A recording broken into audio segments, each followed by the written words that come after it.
1. Can California issue a CHRO against an Oregon resident? Jurisdiction. Yes, potentially. A California court must have personal jurisdiction over the person in Oregon to issue a valid, enforceable restraining order. Jurisdiction can be established if the harassment occurred in California. For example, the person in Oregon made threatening calls or sent abusive emails/texts to the petitioner while the petitioner was in California. The Oregon resident has a substantial connection to California.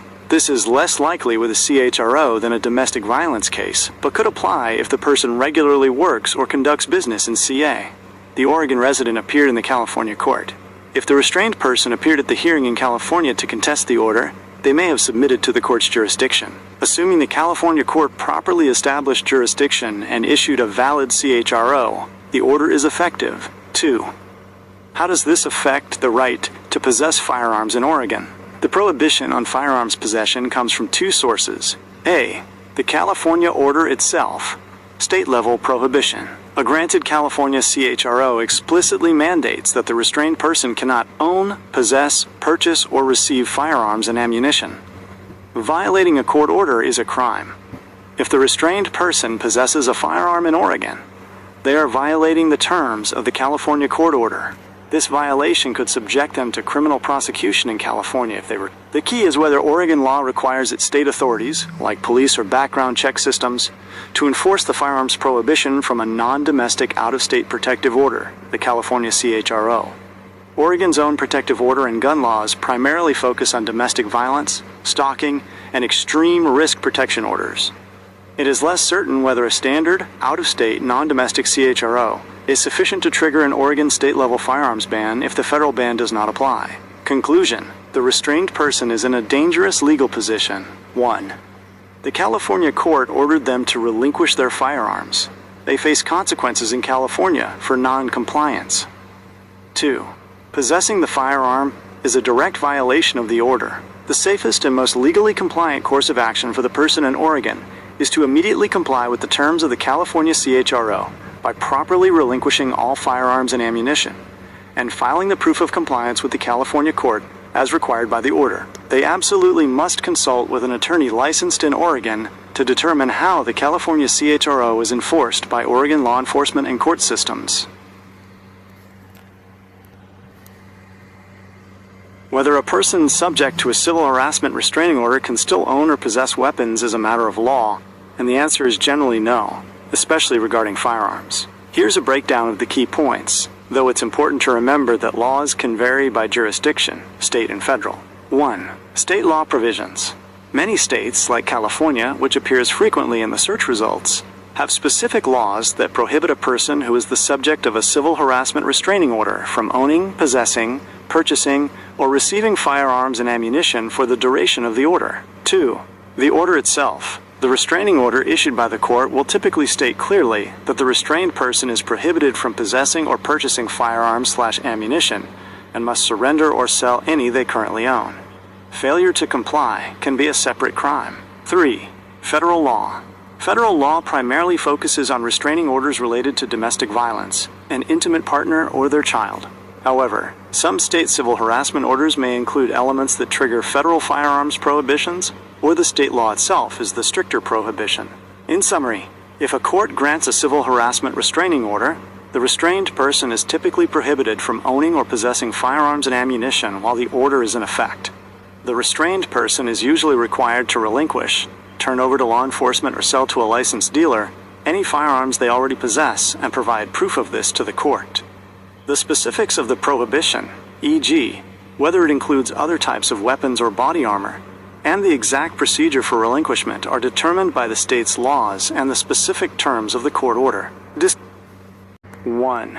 What you need to show for a California CHRO. To get a judge to grant a CHRO against someone for cyberstalking, cyber harassment, or cyberbullying, you would generally need to show the court clear and convincing evidence that you have been subjected to harassment. In this context, harassment is legally defined as an unlawful violence, a credible threat of violence, OR, a course of conduct that seriously alarms, annoys, or harasses you, and serves no legitimate purpose. The course of conduct must be directed at you and would cause a reasonable person to suffer substantial emotional distress. The person you are seeking the order against committed the acts. Key evidence for cyber-related harassment. Since the actions are happening on social media like YouTube, evidence is critical. You should preserve, collect, and document everything meticulously. Your evidence should include specific dates and times when each incident occurred, detailed descriptions, exactly what was said, posted, or done, e.g., threats, doxing, repeated unwanted contact, posting embarrassing information, screenshots/recordings. Capture the content on YouTube or other platforms. Do not crop or alter them. Include the URL, the date/time of the post, and the name of the user who posted it. Printouts. If possible, print copies of the evidence. Proof of emotional distress. Records of seeking help, e.g., therapist notes, sworn statements, declarations about how the harassment has affected your life. Fear, anxiety, change in routines. Attempts to stop the harassment. Evidence that you asked the person to stop or block them. The allegations of cyber terrorism and cyberstalking are very serious and may also involve criminal law. You should consider reporting the matter to your local law enforcement, who may coordinate with Oregon authorities. The CHRO is a civil remedy, but the facts may support both civil and criminal actions. 2. Jurisdiction over the person in Oregon. A key challenge when seeking a CHRO against an out-of-state resident is establishing that a California court has personal jurisdiction over them. You must prove that the person in Oregon has sufficient minimum contacts with California that relate to the harassment.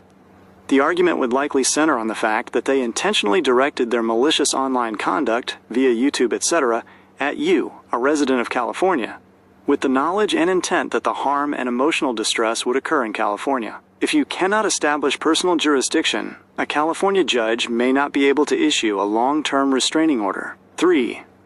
What the CHRO means for the restrained person in Oregon. If a California judge issues a valid CHRO, it is enforceable in Oregon under federal law, specifically the Violence Against Women Act, VAWA, and the full faith and credit principle. Full faith and credit.